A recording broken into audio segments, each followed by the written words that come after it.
जी बिल्कुलु सिंधु दरिया बचाव तहरीक जा जेके अॻवान आहिनि उन्हनि में ज़ैन शाह, डॉक्टर सफदर अब्बासी ऐं हुन सां गॾोगॾु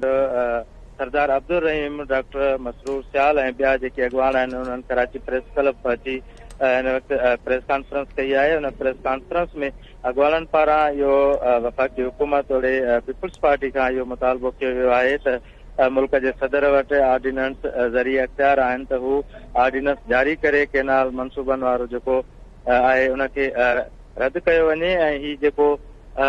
केनाल जेसीं ताईं उन्हनि जो कमु ऐं इहो जेको मनसूबो आहे बंदि न थींदो तेसीं ताईं हीउ जेको एहतजाज आहे इहो जारी रखियो वेंदो। अॻवाननि प्रेस कॉन्फ्रेंस में इहो बि चयो आहे त दरियाहनि जे आलमी ॾियारे ते सिंध जो समूरो जेको अवाम आहे, सियासी समाजी शागिर्द वकील तोड़े आबादगार उहे ॿाहिरि निकिरी करे पंहिंजे दरिया सां मोहबत जे इज़हार में ॿाहिरि निकिरी एहतजाज रिकॉर्ड कराइनि। उन हवाले सां अॻवाननि इहो चयो त हिन वक़्तु सभ खां वधीक जेको समुंड नुक़सानु पहुचाए रहियो आहे उहो बदीन वारे इलाइक़े में जेकी सामूंडी पटी आहे उहा तमामु घणो मुतासिर थी रही आहे, जिते माज़ीअ में जेके सब्जियूं फ्रूट केला ऐं नारेल जा जेके फसल हुयो उहो थींदो हुयो। हिन वक़्तु हुते ज़हरीले पाणी सबबु जेका आहिनि उतां लॾ पलाण जेका आहे उहा लखे माण्हुनि जी शुरू थी चुकी आहे। हिन स्कीम में जेको आहे चवण त जेको मुल्क जे सदर आसिफ ज़रदारी जेको कल्ह बयानु जारी कयो आहे इहो अवाम जे अखियुनि में धूड़ विझण जे बराबरि आहे ऐं अवाम अहिड़नि बयाननि ते न अचे ऐं जेका जिदोजहद आहे बेदारी मुहिम आहे उनखे जारी रखे जेसीं ताईं वफ़ाक़ी हुकूमत ओड़े पीपुल्स पार्टी जेका नून लीग जी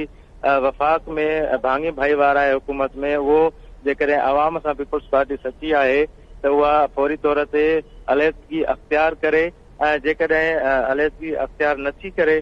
पीपुल्स पार्टी त पोइ असीं सम्झूं था त उहे हिन मनसूबे सां गॾु बीठल आहिनि। जॾहिं त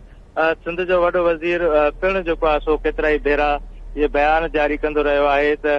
केनाल किथे पिया ठहनि ऐं कोन पिया ठहनि, पर सदर ज़रदारी कल्ह जेको बयानु जारी कयो उन खां पोइ संदसि खे मालूम थियो आहे त वाकई जेके इहे पंजाब में केनाल ठही रहिया आहिनि। हुन चयो त सिंध जो जेको वॾो वज़ीर आहे उहो सिंध जे अवाम मथां ॾमर बणियल आहे।